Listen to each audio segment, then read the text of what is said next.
Shalom. Kahala Yahweh Bahashem, Yahweh Shai, Bahashem, Chakradash. Shalom and salutations and double honors they rule well. The men of Great Millstone, where I learned this 100% true from. Shalom to the speckled bird, the confused face, the Akim and Aqua, the Akim on the highways and byways, and last but not least, the elect. My name is Yahallah. I'm back again with another video, and I pray that you be edified with it. And this lesson is to study and learn the truth. And I got some scriptures together, and we'll see where it goes. So, first scripture I got is 2nd Esdras. Now, for those who don't know, the Apocrypha is part of the Holy KJV Bible, and it was taken out in the mid 1500s, I believe, or early 1500s, like the 20s, and they took it out because well, first of all, Apocrypha means in Greek hidden books, and they took them out. They took it out because it connected everything as far as from the Old Testament, the Apocrypha, to the New Testament. And they took it out because there's information in there that validates the Old Testament and merges with the New Testament as well. And there's also names in there that's in secular history that's in the scriptures. So they didn't want everybody to know that information, and they can continue to keep up the argument with the wacky tacky Christians and all the all the religions under that umbrella, and they can still use a way to control without you not knowing the whole truth. So they made sure that they kept that out. It was just too much information tying everything together, and they couldn't allow that. All right, this is 2nd Esdras 5:1, and it reads, "Nevertheless, as concerning the tokens, behold, the day shall come that they which dwell upon earth shall be taken in a great number, and the way of truth shall be hidden, and the land shall be barren of faith." This is the time that we are in now, and when 2nd Esdras prophesied that, even though it took place, you got to understand. Even though it took place, you got to understand that this is the time of going into Greek captivity, in a sense, or in the Greek captivity time, and it just threw everybody off. I mean, Salakia, it just the Lord had 2nd Esdras speak about these things because these things were to come and happen in the New Testament after the Greeks, the Romans took over, and that alone put them in a position of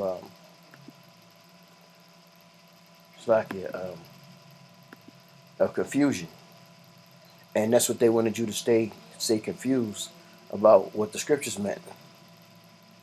And they did a good job. They did their job, but now it's time for the Lord to take over, because their time is up, and Esau knows his time is up. So now he's desperate, and he's trying to figure out what he can do to continue to he's trying to find all kind of different ways to deter you and to turn you off from the truth. Job 30:30, "My skin is black upon me, and my bones are burnt with heat. My harp also is tuned to mourning, and my organ into the voice of them that weep." Who are them that weep? The Israelites are them that weep. And he's telling you his skin is black. And when he says it's black, he means the ground. And the deeper you go into the soil of the earth, the browner it gets, the darker it gets. Like the scriptures say, Ephraim is a cake unturned. The deeper you go into Spanish people's family, the darker they get.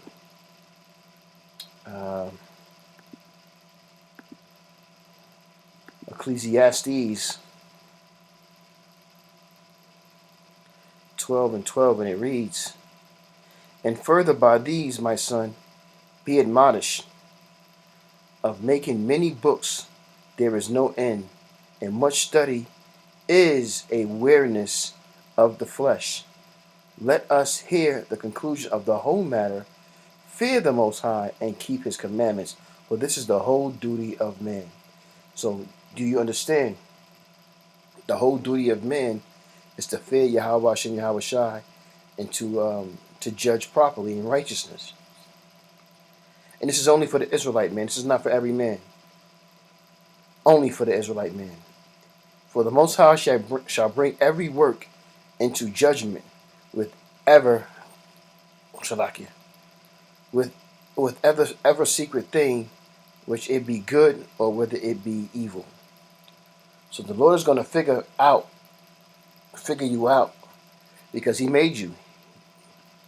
When He put you in your mother's womb through your father, He knew who you was. Some people like to think that they something they different, or the Lord don't know, but that's just being a fool to the scriptures, because you don't understand nor do you study the scriptures to realize that the Lord is watching you, and the Lord knows what you're going to do. Like the song Grandmaster Flash and Furious 5.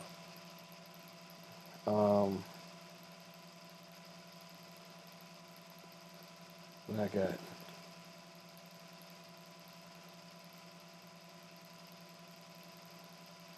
My eyes are burning. I don't know what the hell is going on. Song of Solomon.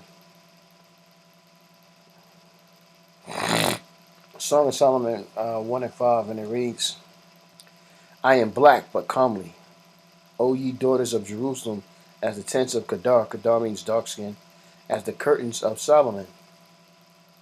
So again, I'm reading you a scripture to get you to understand and prove it with the account of the scriptures that I read, that the Hebrew Israelites have always been dark skinned, or so-called black people. So there's no other way around that. No matter what you think or feel. People love to talk and don't know the scriptures. That's how you make bad judgments, because you don't know the scriptures and understanding who's who in the scriptures, because everybody's still here today that was in the ancient time. Here's another scripture. Damn, some of my eyes burning me. Revelation 1 and 13. "And in the midst of the seven candlesticks, one like unto the Son of Man," who's Yahweh Shai. This is St. John, who's seeing Yahweh Shai, "clothed with a garment down to his foot, and the girt about the paps with a golden girdle. His head and his hairs were white like wool, white as the snow, and his eyes were as a flame of fire. And his feet like unto fine brass." What color is brass? Brass is a brownish color, "as if they burned in the furnace." So if you burned the brass, if you burned anything, what color does it turn? It turns dark, very black. "And his voice as the sound of many waters." So he had a very heavy voice, but it can travel. And we all know there's a lot of Jake, so-called black men, who have deep voices like that. So these are things for you to understand. You know what I'm saying? That's why, if I didn't say it, the name of this lesson is "Study and Learn the Truth." A lot of cats talk and don't know the truth. A lot of cats run their mouth, especially Jake, man. I know Esau do it too, because lately, and that's what's happened. That was happening like 10 years ago. You know, as you study and you learn and you see and you watch videos, you realize that, see, Esau thought he knew what he was talking about, and to Jake straighten him out, and started pulling them scriptures on him, and then they would go back and study. That's why the Christians are acting the way they do now, and trying to find a ways to debunk this doctrine, this good news doctrine, because ultimately it puts them at the bottom. and it puts us on top. So they paying people and they trying, especially our own people, doing whatever they got to do, minus the ones that who are confused, because there's a lot of cats who claim to be woke or scholars or understanding the scriptures, and then they come off we us as black people, and it's just like, come on, man, you know what I'm saying? It's nonsense. Um, Hebrews 5:12. For the time ye are to be teachers, ye have need that one teach you again, which be the first principles of the oracles of the Most High, and are become such as have need of milk and not of strong meat. That's right. I heard the elder apostles and the bishops speak about this today. That um, you have to drink the milk and then be weaned off the milk to eat the meat. But if you don't have what you need to eat the meat, you could choke.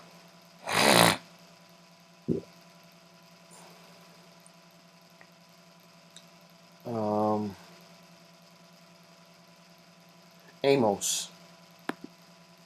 Yeah, Salaki, man, my eyes are burning me. I don't know what the heck is going on. Ugh.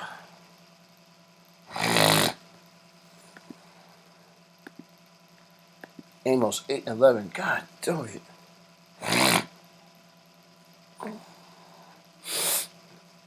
Uh,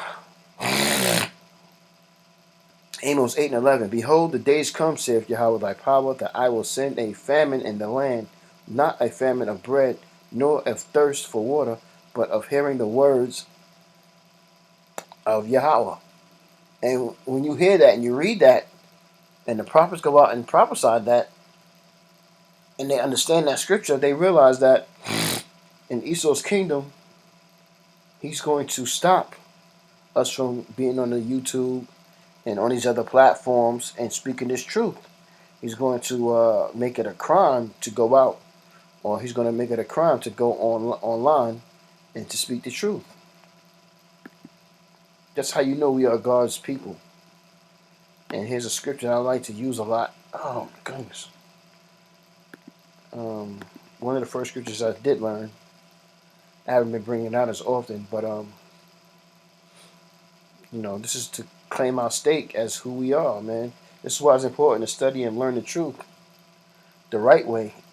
Like the scriptures say, you got to be retaught by teachers that the Lord made. And that's what's wrong with you dudes today, man.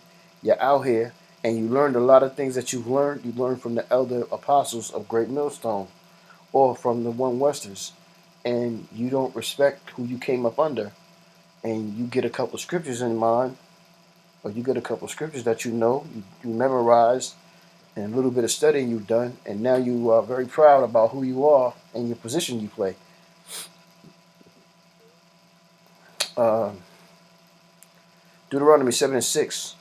For thou art a holy people unto Yahweh thy power. Yahweh thy power hath chosen thee to be a special people unto himself, not to everybody, above all people that are upon the face of the earth. So, what does that mean? That mean, shit. So lucky, man. My eyes just really burning the hell out of me. So that means we are special people to the Lord, and we belong on over everybody else, like Esau has claimed to be. But he did it in unrighteousness and on the left hand side, and the Lord made him his hammer to do that. So he took it by force. But we don't have to do that because Yahweh Bashan Yahweh Shai is the one who fights our battles. Oh gosh, freaking eyes here. Ezekiel 9:4.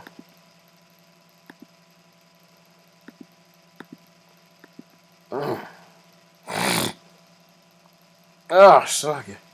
Ezekiel 9:4. And Yahweh saith unto him, Go through the midst of the city, throughout the midst of Jerusalem, and set a mark upon the foreheads of the men that sigh, and that cry for all the abominations that be done in the midst thereof. Now let's get an understanding. There's two different understandings of Mark. Oh, is it really burned now?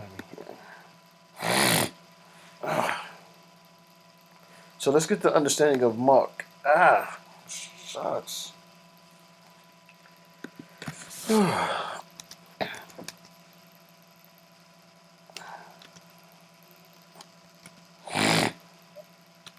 Oh, God dog it, man. Excuse me, man.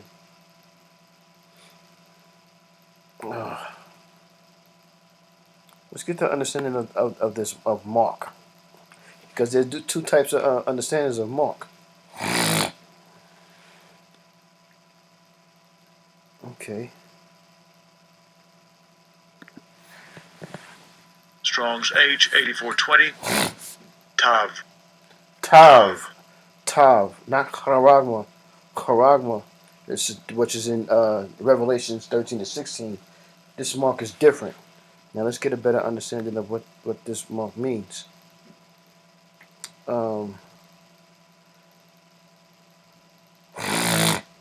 Desire, Mark.